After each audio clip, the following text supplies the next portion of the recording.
Apa judulnya Bapak Ibu? Mengunyah daging Yesus. Mari kita buka dulu Kisah Rasul 19 ayat 13 sampai dengan 16. Juga beberapa tukang jampi Yahudi yang berjalan keliling di negeri itu mencoba menyebut nama Tuhan Yesus atas mereka yang kerasukan roh jahat dengan berseru, katanya, "Aku menyumpahi kamu demi nama Yesus yang diberitakan oleh Paulus." Ayat 14. Mereka yang melakukan hal itu ialah ketujuh anak dari seorang imam kepala Yahudi yang bernama Skewa. Tetapi roh jahat itu menjawab, "Yesus aku kenal dan Paulus aku ketahui, tetapi kamu, siapa kamu?" Dan orang yang dirasuki roh jahat itu menerpa mereka atau menerkam mereka dan menggagahi mereka semua dan mengalahkannya, sehingga mereka lari dari rumah orang itu dengan telanjang dan luka-luka. Haleluya Bapak Ibu. Niatannya baik mengusir setan, malah setan yang nerkam Bapak Ibu. Kenapa mereka berani melakukan itu Bapak Ibu? Kenapa mereka melakukan itu Bapak Ibu? Saudara tahu? Karena mereka melihat pelayanan Paulus. Paulus ketika melayani, banyak sekali mujizat yang terjadi, banyak sekali terjadi kesembuhan. Bahkan Paulus juga mengusir setan. Dan melihat hal yang luar biasa yang dilakukan oleh Paulus, mereka berkata, kami juga bisa kayaknya nih. Kami bisa, cuma sekedar ngomong doang, apa susahnya. Dan mereka mencoba Bapak, meniru. Dan apa yang terjadi? Ketika anak-anak Skewa itu meniru apa yang dilakukan oleh Paulus untuk mengusir setan, yang terjadi justru setannya keluar menerkam mereka. Mereka digagahi, mereka juga menjadi luka-luka. Saudara mungkin akan bertanya kemudian, "Pak, kenapa Paulus ada kuasa melakukan mujizat ini, sedangkan anak-anak Skewa tidak, Pak?" Alasannya adalah karena mereka bukan anak Allah. Mereka dukun Bapak Ibu, anak setan. Itulah sebabnya sesama setan dilarang sekali mendahului. Haleluya. Mereka usir, malah setan nerka mereka Bapak Ibu. Yesus kami kenal, Paulus kami ketahui, kamu siapa? Haleluya. Ngusir kami. Sekalian aja dikerjain. Jadi ya mereka anak setan Bapak Ibu. Karena itulah selain mereka juga bukan anak Allah, mereka juga tidak punya pemahaman tentang firman Tuhan. Jadi hanya anak Yesus, anak Allah lah yang bisa mengusir setan. Itulah sebabnya Bapak Ibu, kalau saudara pelajari juga, saudara baca Injil, murid-muridnya itu bukan mengusir setan atas kuasa mereka, tapi murid-murid mengusir setan atas nama Yesus. Dalam nama Yesus pergi setan, setannya pergi. Bukan karena mereka aja, karena Yesusnya. Dan mereka anak setan, musir setan, mana bisa. Karena itulah ketika kita menjadi anak Allah, lahir dari roh, saudara ada kuasa untuk mengusir setan. Karena itu saudara nggak perlu takut sama setan Bapak Ibu, nggak perlu takut. Jadi datang sendiri, kamar mandi sendiri, it's okay. Amin Bapak Ibu. Karena apa? Saudara ada kuasa sebagai anak Tuhan, punya otoritas mengusir setan apapun itu. Ya kolor hijau lah, kondurwo lah, apapun itu Bapak Ibu. Haleluya, saudara bisa usir semua. Kenapa? Karena ada otoritas surga, anak Allah di dalam mulut kita. Amin. Berikan lu kemuliaan luar biasa bagi Tuhan Yesus. Iyalah. Haleluya. Jadi kalau saya juga lihat TV Bapak Ibu, sekarang nggak tahu kenapa itu banyak sekarang mistik-mistik Bapak Ibu. Ada dunia lain lah, ada dunia apa gitu. Saudara jangan khawatir lah kalau kayak gituan Bapak Ibu. Itu bagi mereka khawatir. Bagi kita, wah asik banget. Saudara urapi saja tempat-tempat keramat. Ya ada satu cerita Bapak Ibu, ada satu peristiwa di Ancol. Di Ancol itu rupanya ada pertunjukan kuda lumping. Dan biasanya kuda lumping itu kalau sudah kesurupan gitu Bapak Ibu, kaca juga ditelannya. Nggak ada masalah. Bapak Ibu, kaca semprong lampu itu krek udah kayak makan jagung aja Bapak Ibu. Suatu kali ada orang, saya nggak usah sebut nama lah, ada orang gitu Bapak Ibu, nggak tahu iseng, nggak tahu terdorong atau apa gitu Bapak Ibu, kebetulan lagi bawa minyak urapan, dia urapi Bapak Ibu tempat itu. Apa terjadi ketika kuda lumping itu Bapak Ibu udah kesurupan itu makan kaca, bukan jadi kebal, berdarah-darah mulutnya Bapak Ibu. Kenapa? Kuasanya nggak ada lagi, sudah diurapi tempat itu. Amin. Karena itulah bagi kita hari ini anak Tuhan, hal-hal kayak gitu tuh nggak usah buat saudara takut Bapak Ibu. Semua itu saudara berkata pergi dari kehidupan kita. Amin. Bahkan juga ketika saudara lihat lewat kuburan keramat sekalipun Bapak Ibu, saudara nggak perlu berkata permisi, anak babi mau lewat. Iya Bapak, ada kepercayaan biasa gitu Bapak Ibu. Permisi, anak babi mau lewat. Kalau saudara berkata anak babi lewat, saudara benar kesurupan loh Bapak Ibu. Kenapa? Karena di Alkitab juga berkata, setan ketika diusir Yesus, milihnya kemana? Ke babi. Babi terjun ke jurang kan? Benar kan? Jadi saudara katakan aja, anak Tuhan lewat, minggir semua dalam nama Yesus. Minggir itu Bapak Ibu. Amin. Saudara jangan khawatir lah kalau gitu. Haleluya. Nggak perlu ngaku anak babi. Haleluya. Anak Tuhan mau lewat, minggir setan, minggir. Amin Bapak Ibu. Kita ada otoritas dari surga. Haleluya. Ya. Karena itulah dari peristiwa anak-anak Skewa itu, apa yang kita bisa pelajari Bapak Ibu? Bahwa ketika kita melihat suatu peristiwa yang dahsyat, itu bukan dengan sekonyong-konyong kita juga punya otoritas yang sama, tapi kita juga harus ngerti ada dasar firman ya Bapak Ibu. Hal yang sama juga ketika saudara membaca buletin ini, saudara melihat kesaksian banyak yang luar biasa. Itu tidak sekonyong-konyong demikian Bapak Ibu. Ada dasar imannya, ada dasar pengetahuan Alkitab ya Bapak Ibu. Jadi bukan hanya sekedar kita lihat kesaksian Bapak Ibu, enggak. Tapi kita harus benar-benar mengimani bahwa kita percaya tubuh dan darah Yesus, maka kita juga mengalami kesaksian sama. Amin. Jadi saudara terima perjamuan kudus bukan karena kesaksiannya, tapi karena iman saudara. Benar, aku juga bisa mengalami hal yang sama. Iman saudara ada. Jadi dasarnya bukan kesaksian, tapi dasarnya memang saudara imani tubuh dan darah Yesus memberikan kita kuasa untuk selalu sehat, untuk selalu sembuh, untuk selalu berkemenangan. Amin. Juga gini, satu yang kedua Bapak Ibu, jangan saudara juga atau juga saudara kunjungan ke rumah sakit, besuk orang, bawa perjamuan kudus, lalu saudara berikan kepada mungkin famili saudara atau siapapun itu saudara kunjungi. Ini terima perjamuan kudus. Ketika dia berkata, nggak ada salahnya mencoba, saudara jangan kasih perjamuan kudus. Karena apa? Perjamuan kudus bukan dicoba-coba. Minyak angin aja, untuk anak jangan coba-coba. Bapak Ibu, apalagi perjamuan kudus. Amin. Iya dong. Jangan saudara berkata, ya nggak ada salahnya mencoba. Itu bukan iman Bapak Ibu. Jangan kasih perjamuan kudus kepada orang yang berkata, nggak ada salahnya mencoba. Itu bukan iman. Kita harus terima perjamuan kudus karena sungguh-sungguh kita imani tubuh Yesus menyembuhkan kita. Amin. Bukan ucapan nggak ada salahnya mencoba. Itu bukan iman itu. Haleluya Bapak Ibu. Iya, perjamuan kudus bukan coba-coba. Tuhan tidak ingin tubuh dan darahnya hanya dicoba-coba, tapi sungguh-sungguh kita terima karena dasar iman kita percaya bahwa darahnya menebus dosa kita, tubuhnya menyembuhkan segala penyakit kita. Amin. Berikan kemuliaan luar biasa bagi Tuhan Yesus Bapak Ibu. Iya dong. Bahkan Paskah aja Bapak Ibu, di dalam Ibrani ada ditulis bahwa Musa saja mengadakan Paskah, memercikan darah itu perlu iman. Perlu iman. Padahal Paskah itu adalah bayangan dari perjamuan kudus. Kok bisa Pak? Iya, karena Paskah itu adalah domba Paskah, hewan Bapak Ibu. Itu terjadi pada masa perjanjian lama, dan itu akan tergenapi dalam Yesus, anak domba Paskah yang sebenarnya, anak domba Allah. Benar Bapak Ibu? Hari ini kita terima dalam perjamuan kudus. Karena itulah perjamuan kudus adalah anak domba Allah yang sebenarnya.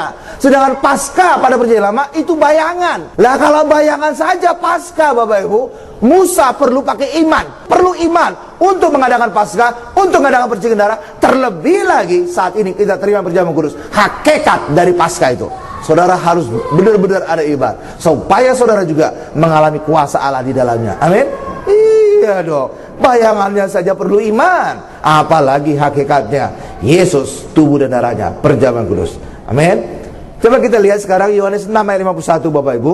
Yesus berkata, akulah roti hidup. Jikalau orang makan roti ini, ia akan hidup selama-lamanya, yang akan kuberikan untuk hidup dunia. Yohanes 6 ayat 51. Akulah roti hidup yang telah turun dari surga. Jikalau seorang makan dari roti ini, ia akan hidup selama-lamanya. Dan roti yang kuberikan itu ialah dagingku yang akan kuberikan untuk hidup dunia. Ada berapa kali kata hidup Bapak Ibu? Ada 3 kali. Nah, kata hidup ini dalam bahasa Yunani itu adalah zoe. Jadi ketika dikatakan aku memberikan untuk menjadi hidup dunia, itu menjadi zoe dunia. Jadi zoe itu adalah hidup. Ya, kalau zoe hanya berdiri sendiri itu adalah hidup secara fisik. Tapi kehidupan yang kekal atau hidup selama-lamanya ditulis dengan zoe ainios. Ainios itu artinya kekal. Jadi kehidupan yang kekal adalah zoe ainios. Nah, perjanjian lama Bapak Ibu, perjanjian lama di Alkitab saudara ini awalnya ditulis dalam bahasa Ibrani. Iya Bapak Ibu, awalnya ditulis dalam bahasa Ibrani. Tetapi ketika bangsa Israel dibuang ke Babel selama berapa lama? 70 tahun. Itu sekitar 1 generasi lah itu. Apa yang terjadi? Bangsa Israel tidak lagi menguasai bahasa Ibrani. Itulah sebabnya ketika bangsa Israel kembali ke Israel, atau juga ujung dari sudah hampir akhir-akhir pembuangan, maka sudah banyak orang Israel yang tidak ngerti bahasa Ibrani. Itulah sebabnya Alkitab perjanjian lama yang mereka miliki diterjemahkan ke dalam bahasa Yunani. Kenapa ke dalam bahasa Yunani? Karena bahasa Yunani adalah bahasa internasional pada saat itu. Kalau sekarang itu bahasa Inggris gitu Bapak Ibu. Jadi diterjemahkan dalam bahasa Yunani Bapak Ibu. Semula berasal dari bahasa Ibrani, ditulis dalam bahasa Ibrani, tapi karena sudah mengalami pembuangan ke Babel dan tidak lagi banyak orang ngerti, maka ini diterjemahkan. Terjemahkan dalam bahasa Yunani. Dan kitab penterjemahan ini, inilah kemudian disebut kitab Septuaginta. Amin Bapak Ibu. Kitab Perjanjian Lama dalam bahasa Yunani inilah kemudian disebut kitab Septuaginta sesuai dengan jumlah penterjemahnya. Nah, pada masa Yesus, termasuk juga pada masa Paulus, pelayanan mereka tidak lagi menggunakan Alkitab Perjanjian Lama bahasa Ibrani, tetapi Alkitab Septuaginta tadi. Amin Bapak Ibu. Septuaginta tadi. Karena yang bahasa Ibrani cuma satu sebenarnya. Itu disimpan di Bait Allah. Sedangkan kitab Septuaginta sudah disalin sehingga banyak kopinya. Sehingga setiap sinagoge punya satu kopi. Dan itulah yang pernah dibaca Yesus pada suatu kali ada di sinagoge di Nazaret, Bapak Ibu. Jadi sinagoge itu adalah tempat ibadah orang Israel sejak pembuangan di Babel. Semula tempat ibadah orang Israel cuma satu,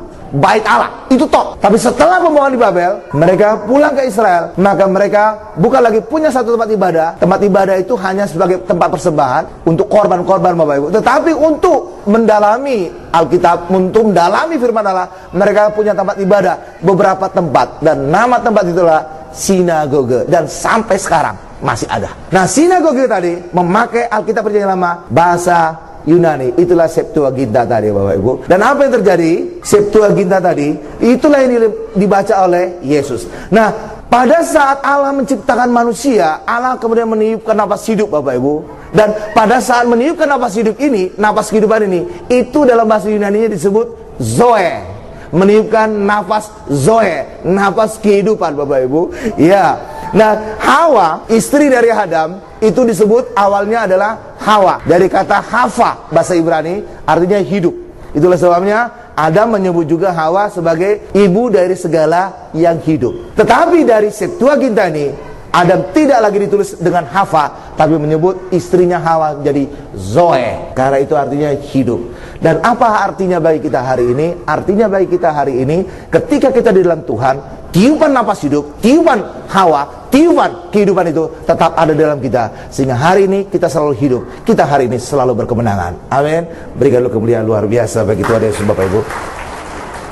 Coba kita baca ayatnya, Kejadian 2 ayat 7 lah. Ketika itulah Tuhan Allah membentuk manusia itu dari debu tanah dan mengembuskan nafas hidup ke dalam hidungnya. Demikianlah manusia itu menjadi makhluk yang hidup. Amin Bapak Ibu. Haleluya. Menjadi makhluk yang hidup, memberikan Zoe. Nah, sebenarnya ada sesuatu juga yang menarik di sini, Bapak Ibu. Kalau saudara baca Kejadian, perempuan itu artinya apa? Perempuan itu artinya diambil dari laki-laki atau bagian dari laki-laki. Tapi bagi kita hari ini, kita dalam Tuhan, sebenarnya perempuan bukan bagian dari laki-laki. Perempuan itu sama dengan laki-laki. Jadi sebenarnya sebutan perempuan itu kurang tepat. Seakan-akan itu perempuan itu selalu di bawah laki-laki kalau disebut perempuan, Bapak Ibu. Saya lebih cenderung kalau disebut wanita atau Hawa sekalian. Karena Hawa artinya ibu dari segala yang hidup.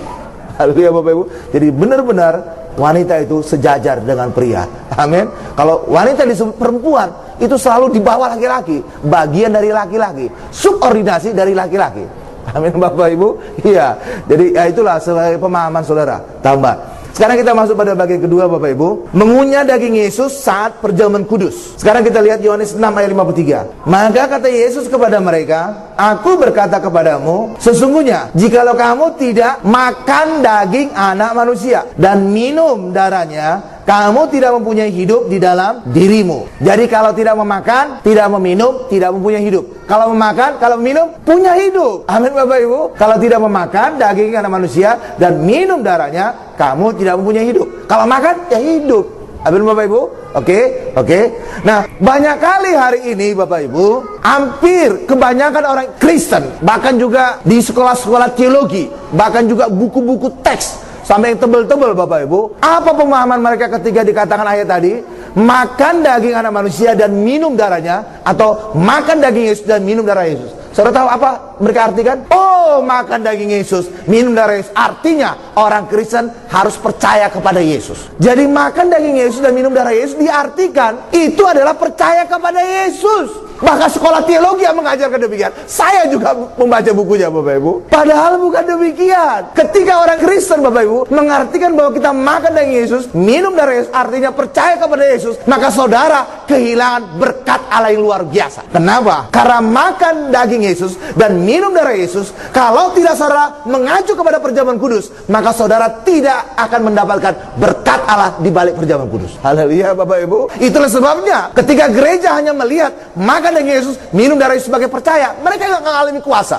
Mereka nggak ada mujizat Bapak Ibu. Kenapa? Karena mereka melihatnya hanya percaya. Padahal itu benar-benar Yesus memaksudkan kita makan daging Yesus, kita minum dari Yesus, itu saat perjamuan kudus. Dan ketika orang tidak menunjuk kepada terima perjamuan kudus, makan dan minum tadi Bapak Ibu, akibatnya apa? Mereka nggak mengalami penebusan dosa mereka. Mereka tidak mengalami disembuhkan oleh bilur Yesus. Mereka tidak mengalami bebas dari kutuk. Mereka kehilangan kuasa Tuhan. Mereka kehilangan berkat Tuhan. Mereka kehilangan solusi dari Allah untuk hukuman atas dunia. Sehingga manusia tidak mengalami solusi Bapak Ibu. Dan itu kita bisa buktikan selanjutnya Bapak Ibu.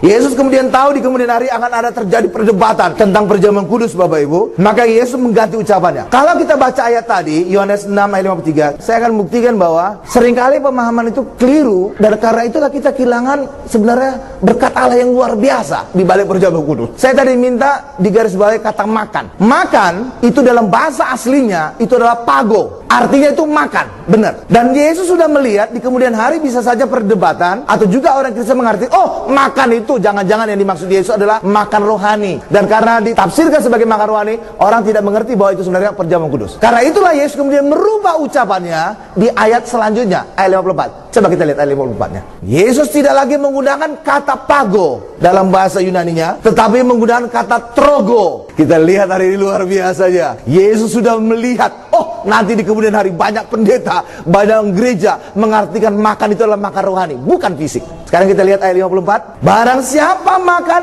dagingku, kata makan itu Bapak, ayat 54, itu bukan lagi pago dalam bahasa Yunani aslinya, tapi itu berubah menjadi trogo. Artinya sebenarnya Bapak Ibu, bukan lagi makan, artinya mengunyah, nyek gitu Bapak Ibu, mengunyah secara fisik. Itu arti bahasa trogo, bahasa Yunani ya. Haleluya Bapak Ibu. Supaya apa? Kenapa Yesus tiba-tiba merubah dari kata pago, makan, menjadi trogo, artinya mengunyah? Supaya orang tidak salah mengerti lagi. Ini bukan makan rohani, tapi benar-benar makan fisik, mengunyah, nyek.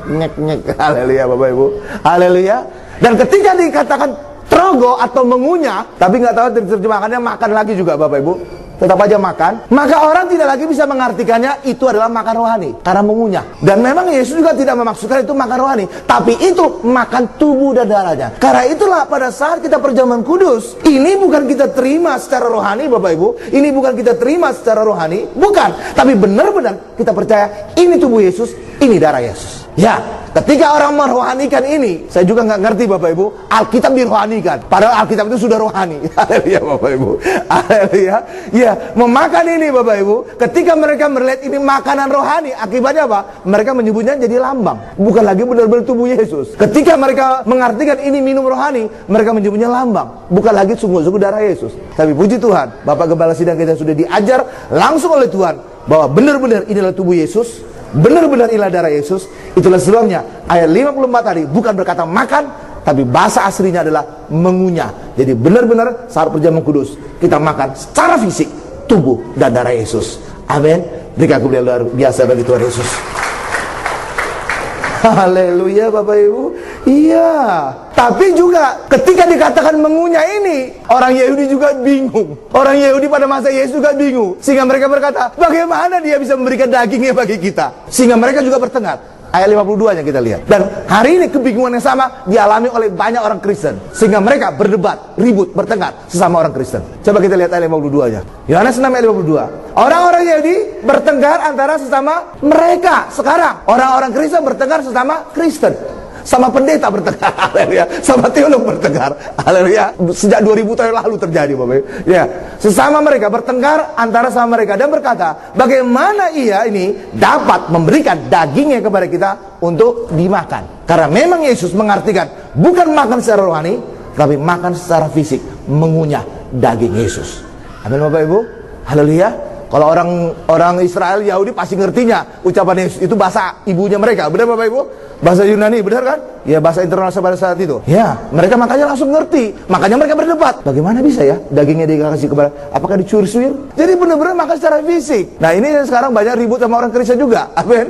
Jadi zaman dulu 2000 tahun lalu sama Yahudi ribut, sekarang sesama pendeta ribut, sama orang Kristen ribut tentang perjamuan kudus. Haleluya. Tapi hari ini kita bisa belajar saja bahwa Yesus tidak memaksudnya perjamuan kudus kita makan secara rohani, tapi benar-benar kita mengunyah dagingnya. Dan ketika kita kunyah daging Yesus, maka Yesus ada dalam kita, maka kuasa Tuhan bekerja di dalam kehidupan kita, memberikan kita kesembuhan, memberikan kita berkat, memberikan kemenangan dalam kehidupan kita. Berikan kemuliaan luar biasa bagi Tuhan Yesus.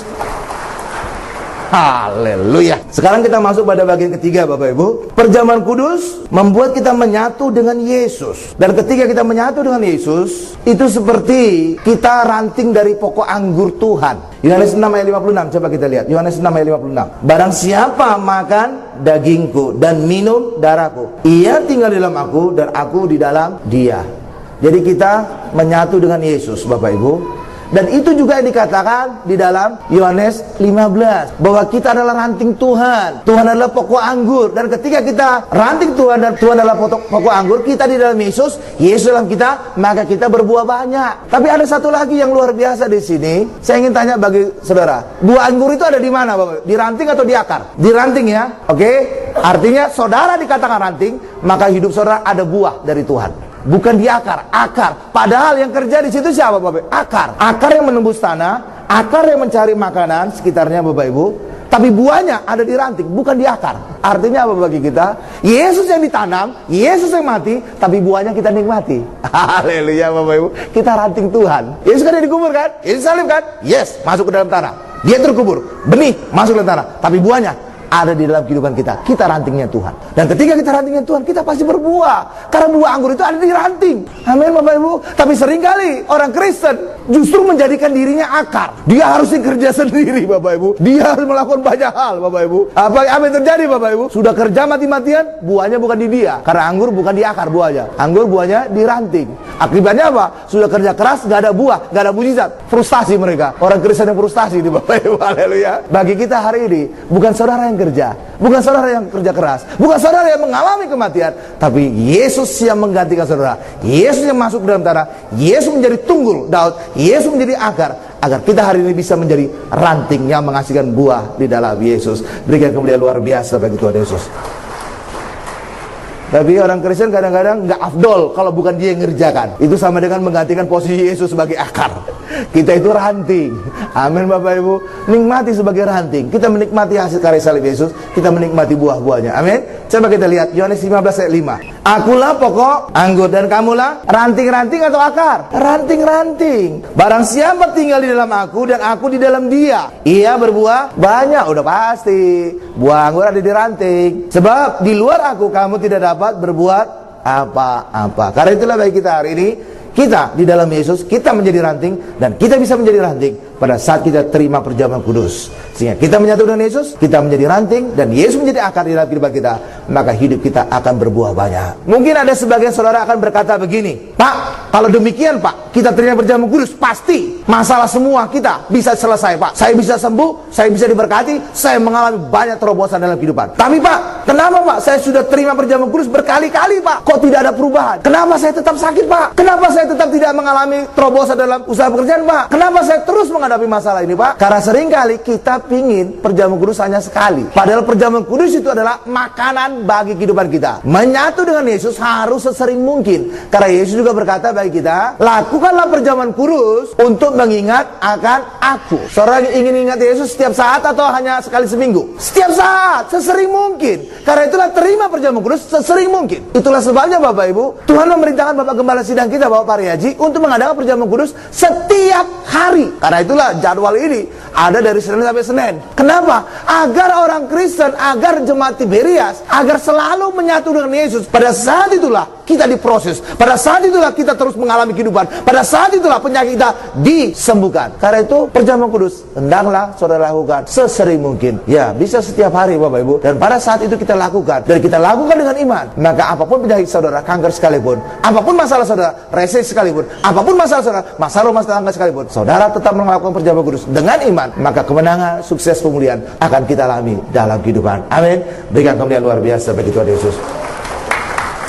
Haleluya. Ya, bahkan juga Bapak Ibu, ada satu penelitian kedokteran. Tubuh manusia itu secara periodik itu pasti mati, sel-sel tubuh. Ketika usia masih usia pertumbuhan, maka sel-sel mati tadi akan digantikan oleh sel-sel yang terus bertumbuh, yang hidup. Itulah sebabnya ketika usia pertumbuhan, sel-sel mati tadi nggak terlalu kelihatan dampaknya. Karena apa? Sel-sel yang baru juga lebih banyak lagi yang muncul. Tetapi ketika usia pertumbuhan sudah selesai, sekitar usia 21 tahun Bapak Ibu, apa yang terjadi? Sel-sel mati tadi terus terjadi, sedang pertumbuhan yang ada. Itulah sebabnya semakin usia orang semakin makin gini Bapak Ibu. Kenapa? Sel-sel matinya terus terjadi, sel-sel hidupnya nggak ada lagi. Haleluya Bapak Ibu. Ya, dan Tuhan memberikan solusi untuk itu. Solusinya apa? Perjamuan kudus. Ketika kita menerima perjamuan kudus, apa yang terjadi? Kehidupan ada di dalam tubuh kita. Itulah sebabnya sel-sel mati tadi menjadi hidup, sehingga saudara menjadi tetap awet muda, sehingga saudara tetap kuat, sehingga saudara tetap sehat, dan saudara tetap stamina luar biasa. Berikan kemuliaan luar biasa bagi Tuhan Yesus. Kenapa demikian? Ada hidup di dalam tubuh kita. Yohanes kita buka lagi, dan ini menjadi penutup khotbah kita. Yohanes 6 ayat 33. Karena roti yang dari Allah ialah roti yang turun dari surga, dan yang memberikan hidup kepada dunia, kepada kita juga hari ini. Karena itulah Bapak Ibu, ketika kita terima perjamuan kudus, sel-sel saudara terbarui. Bukan hanya itu, ada lagi, sel-sel tubuh kita juga manusia, karena dosa juga memberontak. Sama seperti kita juga memberontak kepada Allah Bapak Ibu. Apa yang akibatnya? Sel-sel yang memberontak tadi, sel-sel ganas tadi, itulah yang sekarang kita kenal sebagai kanker. Dan apa akibatnya kalau kanker? Sel-sel ganas, sel-sel aneh, sel-sel yang memberontak tadi harus dibunuh. Itulah istilahnya pakai kemoterapi. Kemo dari kata kemis, kimia, artinya diracuni lewat kimia Bapak Ibu. Disuntikkan saudara cairan, cus gitu Bapak Ibu. Haleluya. Supaya apa? Sel pemberontak tadi, sel ganas tadi, sel aneh tadi mati. Tapi sel ini kan bagian tubuh saudara, maka manusia juga jadi setengah mati. Ada yang botak lah, ada yang mual-mual lah, segala macam Bapak Ibu. Tapi cara Tuhan bukan gitu. Bukan mematikan selnya yang ganas tadi, bukan mematikan yang memberontak tadi. Sama seperti saudara juga, ketika Yesus memulihkan saudara, bukan kita dimatikan, tapi kita diperbarui, kita didamaikan dengan Allah. Hal yang sama juga dengan kita. Ketika tubuh kita memberontak, sel-sel tubuh kita memberontak, sel-sel tubuh kita ganas, bukan dimatikan Allah, tapi kita terima perjamuan kudus, ini diperdamaikan. Sehingga sel-sel tubuh saudara tidak ada lagi ganas, tidak lagi memberontak, tidak ada lagi kanker. Sembuhlah kita. Kalau cara dunia, dimatikan itu. Haleluya. Itulah kemoterapi Bapak, disuntik zat kimia, sus gitu. Haleluya. Tapi hari ini kita terima perjamuan kudus, terima kehidupan. Sel saudara semua diperdamaikan, semua dihidupkan. Maka saudara sehat, saudara kuat, saudara bebas. Kita semua dibebaskan dari kanker, dan kemenangan, kesehatan terus ada di dalam kehidupan kita. Amin. Berikan kemuliaan luar biasa paling lama bagi Tuhan Yesus. Kita tundukkan kepala kita.